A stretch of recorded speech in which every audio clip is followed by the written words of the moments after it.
This is Ag Matters PM from the Iowa Agribusiness Radio Network, brought to you by the Iowa Soybean Association, your daily recap of the information that affects Iowa's farmers, producers, and consumers, right here in the heart of the heartland. With reports from our award-winning broadcast team of Dustin Hoffman, Riley Smith, and Mark Magnuson. Now, from the IARN studios in Des Moines, here's Riley Smith. Well, good day and welcome to Ag Matters PM from the Iowa Agribusiness Radio Network. I'm Riley Smith. Today is Tuesday, November 15th, 2022. We're so glad you can join us today. In today's episode of Ag Matters PM, I talked with Iowa Corn Growers Association First Vice President Jolene Riessen. I went out to her farm in Ida Grove last month to do just a little bit of an update on harvest. So today we have a wrap up on how that went. We'll also have a look at that ag weather outlook, but first, let's run down the markets. It's time now for the Ag Matters PM Closing Market Summary, your source for market analysis and settlement prices from the day's trade in Chicago, courtesy of the folks at agmarket.net. Well, we're at the end of another trading day in the ag marketplace, and for a bit of analysis, we go to Tyler Schau of agmarket.net. First off, Tyler, what do we have going on in the grain markets today? Had a lot of fireworks late day. Within about the last half hour of trading, news broke that a couple missiles landed in Poland, which is not the direction that they're supposed to be going. We don't have a lot of news as to whether it was, the assumption is obviously that they are Russian missiles. Russia was really pounding Kiev today with missile strikes, and what some have said was the largest missile strike on Kiev since the war started. So that news hit, and it sent corn futures up. At one point, front month December contract was trading up at 675. It settled down here at about 666 and a half. So, that obviously sent all markets up on the day. It pushed soybeans up. It pushed wheat up as well. And this was coming really on the heels of, this morning, the general consensus in the marketplace was that the grain export corridor renewal was going to happen. It was basically a kind of a done deal without really being a done deal. And so I think a lot of that got priced in, and just that quickly we found out, geopolitics still run the show right at the moment. So with that news, do you think for probably a few days or even through the rest of the week, we're going to have to deal with some pretty increased volatility then? Very, very likely. It's back to kind of a risk on, kind of we got to be paying attention to what's going on overseas. There isn't just a lot of market news here on the home front. We're the weather, it doesn't look good. It's not going to be good for a little bit. It's cold, but the weather really doesn't matter that much right at this point in time. That'll come into play later in the winter and early in the spring. So, I think we got to keep our eye on the ball there with what's going on in Ukraine and Russia, because it obviously does have a huge impact on our grain prices. So if we see those prices shoot up like we did, we're still facing those issues of getting grain out of the country with the Mississippi River. Now, we did get some decent precipitation. We've had rain, and there's a good amount of snow that will help to increase those levels a little bit. But it's still looking like we're probably going to have to deal with that issue for a while yet, right?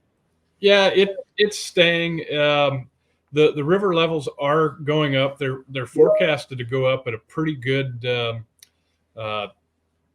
clip here for the next few weeks, and we're starting to see the barge freight on the Mississippi River come down, not to normal levels, but come down off of those peaks pretty considerably. So that's going to change some of that. It should make it easier to ship corn down to the Gulf and get it exported out. And I wouldn't be surprised if we don't start seeing some more export sales.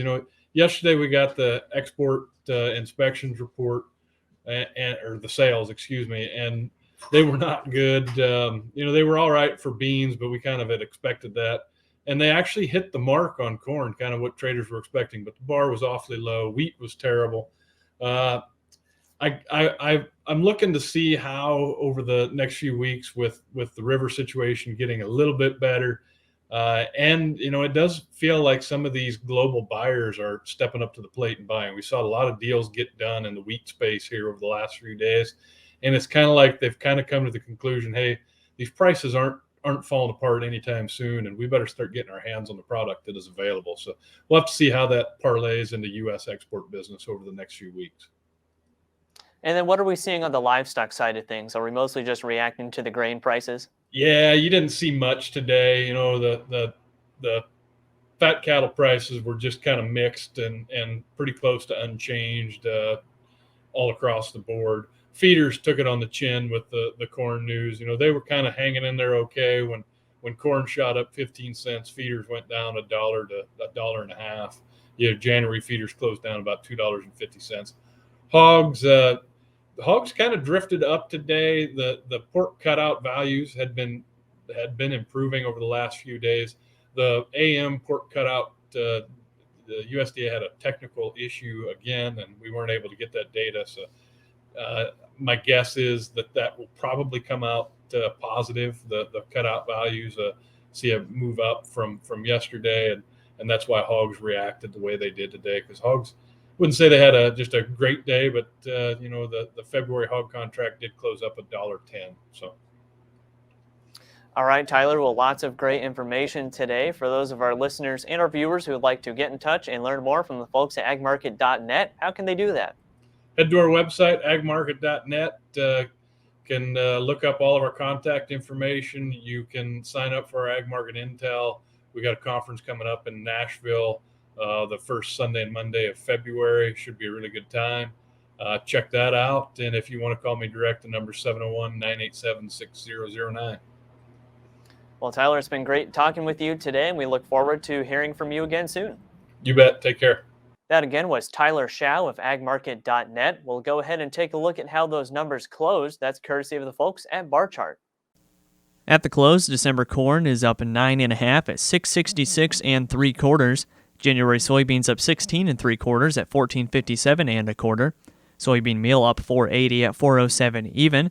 Soybean oil up 79 at 74.67. Chicago wheat up 9 3/4 at 828 1/4. Minneapolis spring wheat up 11 even at 974 even. Kansas City hard red wheat up 6 3/4 at 963 even.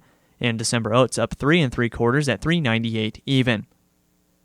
On the Merc, December live cattle down 30 at 151.27. November feeders down 127 at 175.67. December lean hogs up 45 at 85.32. Pork cutout up 22 at 95.90. And November Class 3 milk went unchanged at $20.99. And that's been a check of the markets here on Ag Matters PM. We're going to go ahead and take a quick break to hear from our sponsor, the Iowa Soybean Association and the Soy Checkoff. When we come back, I talk with Iowa Corn Growers Association First Vice President Jolene Riessen. This is Ag Matters PM. Iowa Soybean Association is driven to deliver for Iowa's 40,000 soybean farmers. We're proud to provide objective agronomic research, a helping hand with soil and water stewardship, and timely industry news powered by the Soybean Checkoff. Learn more at iasoybeans.com. Welcome back to Ag Matters PM from the Iowa Agribusiness Radio Network. I'm Riley Smith. Well, like I said, last month I had the chance to head up to Ida Grove to talk with Iowa Corn Growers Association First Vice President Jolene Riessen. I rode along with Jolene in her combine as they were going through one of their corn fields, and we just had the chance to talk about how harvest was going up to that point and some of the challenges they've seen to that year and how they managed their family operation. All right, we are here in northwest Iowa at Ida Grove, and we're on the farm of Jolene Riessen. She's the first vice president of the Iowa Corn Growers Association and, of course, an Iowa corn farmer. First off, Jolene, just tell us a little bit of the farming operation you got going on here. You talked about a bit about custom farming this plot and just, how long you've been working in the industry. So this is actually a neighbor that we're doing custom farming this for him. So I've been farming way too long, I think. So, but I did tell my boys that I'm going to be in the combine until I'm 99, and that scared them. So, but I farm with my two boys. My husband, he usually drives truck. He's not originally from the farm, so it's a little bit of a struggle for him sometimes. But okay. So we are a corn bean rotation. We also have a custom feedlot that we operate, and my boys have a small cow-calf operation. So. All right, Jolene, so we know that this year was an interesting year to say the least, especially in northwest Iowa as far as harvest goes and just the drought conditions that we saw going on. But this field that we're in right now looks pretty darn good, if I don't say so myself. So let's just talk about some of the issues that you faced this year and just kind of how everything's been turning out so far. Well, to be honest with you, I've been pretty impressed as we have come out with yields. Barn burners, certainly not, but for no more rain than what we had, and according to our weatherman in the area, we're like 13, 14 inches short of where we should be for the year. So just really happy with where our yields are at. Coming out pretty dry in this field right now. We're in 16, 17%. That's going to town. So not too much dot there on the corn. So we're doing good. The beans did very well. We were fortunate, so we ended up getting some rain later on to help fill those spots up there at the top. But yeah, it was. We managed to get just a little bit of rain, kind of when we needed it, and I think that made all the difference in the world. You don't have to go very far north, and that changed the herd. So. Well, Jolene, on this operation, you know, this is a big family operation, and honestly, it's any more fortunate to be able to continue that tradition, especially as we see more people who are just further removed from the farm. You know, what's it like to be able to have the family involved and just helping out and just keep that strong farm tradition going? Well, you know, so when I started with Corn Growers, the reason I joined was for my boys. It was like, what can I do to advocate to make sure that the farm will be a place where I enjoy, you know, my lifetime at, and that they will have the opportunity to enjoy their lifetime at too. So it's like, what can I do to maybe help advocate for better prices? Just making sure that the farming is such that they can be profitable at it. So that's why I joined Corn Growers, and having my two boys back with me, I tell them it's such a joy most of the time. But we have a good time. We have our bad times too, not different than any other family. So lost my husband 3 years ago to brain cancer, and so it's been pretty much my boys and I, running the farm. And I was fortunate the boys were old enough, and my husband, at the time was very much the boys need to be out running equipment. They need to learn this, and so yeah. So that ever since basically junior high, it's been a part of the operation. But I told the boys when they were in kindergarten, I said, you will go away to school and you will come back with something to help improve the farm. They're like, no. I'm like, well, then you can go work in town. I said, because you need to learn to work for somebody else besides mom and dad too, so that you appreciate the whole dynamics of a business. So anyway, so the boys went to DMAC, got type of degrees, and so see that monitor, I don't have to set it up anymore. It's great. They're very techy, which is where the farming is going anyway. And so to have them understand that and embrace it, and not sometimes I'm just like struggle with it. You're like, oh mom, just do this. And so I appreciate that, and to have them back here with me is, I guess, a dream come true for me. And my husband, my heavenly husband. Yeah. And of course, I'm sure he's still watching over right now, making sure everything goes well. And there's sometimes where it's like, oh, it's you. Yeah, there you go. Yeah. Well, that's kind of a good example of having the boys back with an education and learning new systems, is that farmers are having, now more than ever to embrace changes and make those changes to their operation. Earlier you mentioned that now you're on a 16 row head instead of an 8 row head. We've got that GPS hooked up so that we can have auto steer and go through the system like that. And what is it like to see, you've been in agriculture long enough, you've seen a lot of change. Yeah. And what is it like to, even recently, we've seen that change increase almost exponentially. To me, it's exciting. It's like, wow, so where's it going to be in 10 years? I just look forward to how ag has changed. I think we're one of the few businesses that, that as you own everything and it's how we move along. It's kind of amazing to me that, here's our inputs, but yet we accept whatever the market gives us. One of the few, businesses that does that. Doesn't make a lot of sense, but that's the way it's always been, and it probably always will be. So,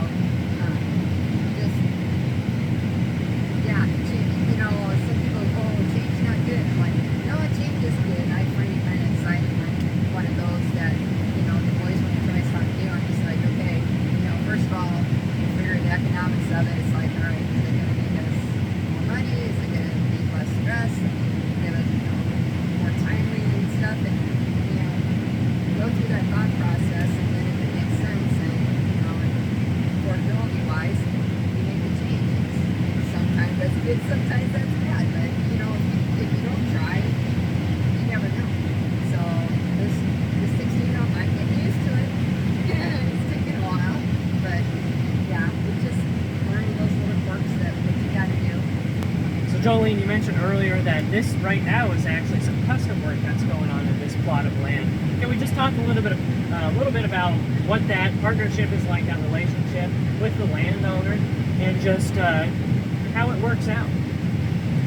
Well, so actually this landowner approached my boys.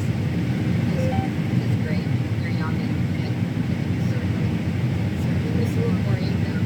So we get along great with the neighbor, and we're just super fortunate to be able to step in.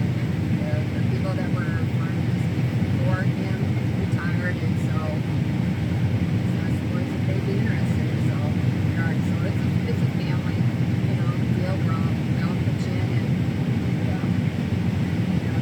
do the work, and then the boys reap the profits. But I just told them that eventually I will too. So I can always sell my ground. Cash rate can be really expensive for them when I retire. That's true. That's true. And that's something we were talking about earlier. Is you see a lot of times, and especially recently, a lot of these farms are going up for sale and they're not able to stay in the family. I mean, they get swooped by someone from out of state making an investment. And like I was thinking, these farms aren't investments. These are lifestyles. These are cultures. And I think it's so special that you guys are able to keep that family aspect of it going. And just, even if it's not the land that you own, it's still a family ordeal. It is. And I think, that people are just removed enough from the farm that, they just look at it with dollar signs in their eyes. This is, and I just know from having to, make payments and try and, buy farm ground that the sacrifice, the work that you do, the things that you try and save up so that you can make that farm payment. I think if those people do that, they would certainly want it to stay in the family, because it was a life struggle. It's not easy to live in and be able to buy ground, and that's why it's just hard to do that. And so as my boys, many farmers we were fortunate, to be in a situation that we were, that the boys could come back and farm. We didn't have to share any farm ground with them. They, this one was the custom part of it. And then there was a gentleman that was a retiring farmer, and when he set up three kids, to farm. And our boys were the electricians and one of them, and so they were 50 on some farms, and just an awesome way to get started, because you don't have so much cash outlay for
well, Jolene, like you were saying, people are further and further removed from the farm, and there's just not a lot of ag literacy in America anymore. I mean, we're looking at families who are 3 or 4 generations removed, and it's not their fault, they just don't know. So it's our job as well, through either events like this or Iowa corn growers doing the advocacy events that they do, to make sure that people know where their food comes from and how it gets to the table. Right. I am very, very, very, very much an advocate for, the farm. It's like, people, you need to understand what we do. I have nothing to hide on my farm. I do not do things illegal. I just, I do things. If you have a question, please ask. Because for me, it's an open book. There isn't anything on my farm that, that I wouldn't be glad to visit with someone about. And I'm not the only farmer, that way. There's plenty of other guys that, you ask, and ask and you shall receive. And then, the answer's no, then the answer's no. We're not going to visit with you. But we're proud of what we do out here. We want you to, appreciate and do what we do on your behalf to grow, food and put that food on the table for you in a safe, wholesome manner.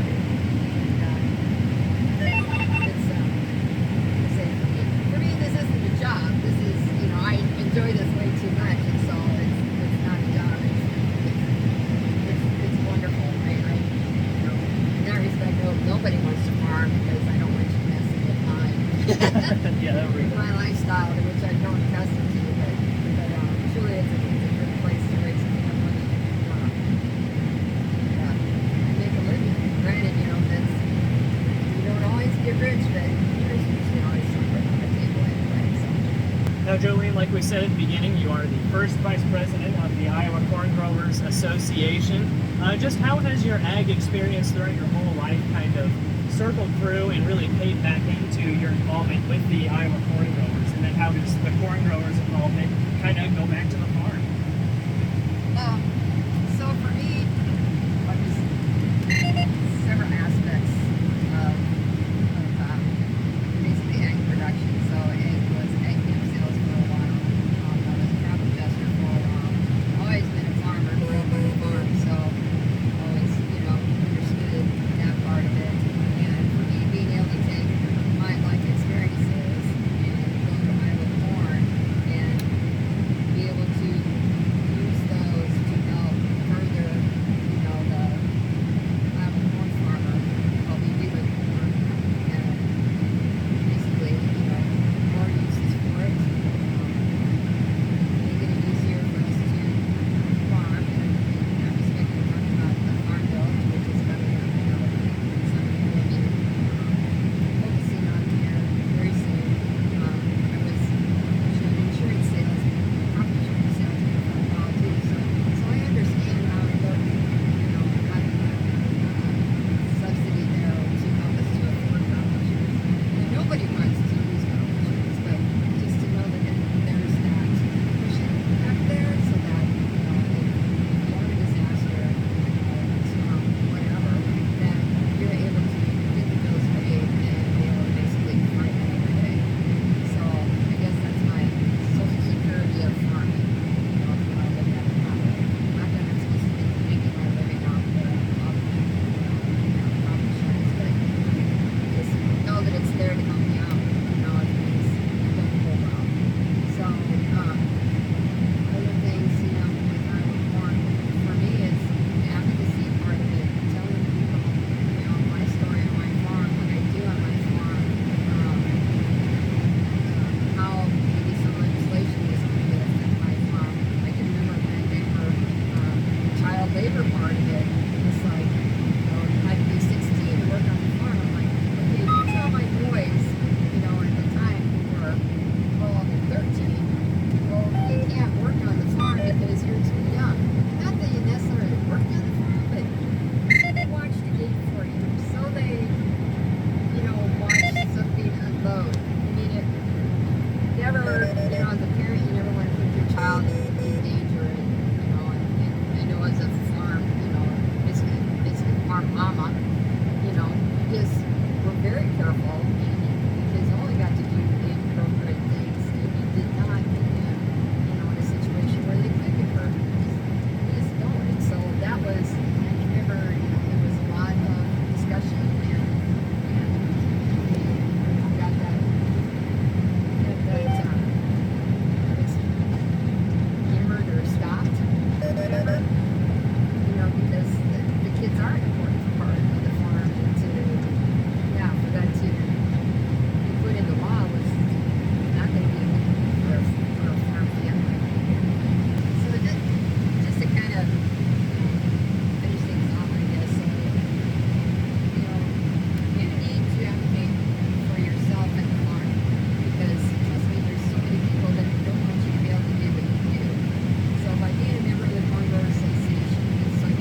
That again was Iowa Corn Growers Association First Vice President Jolene Riessen.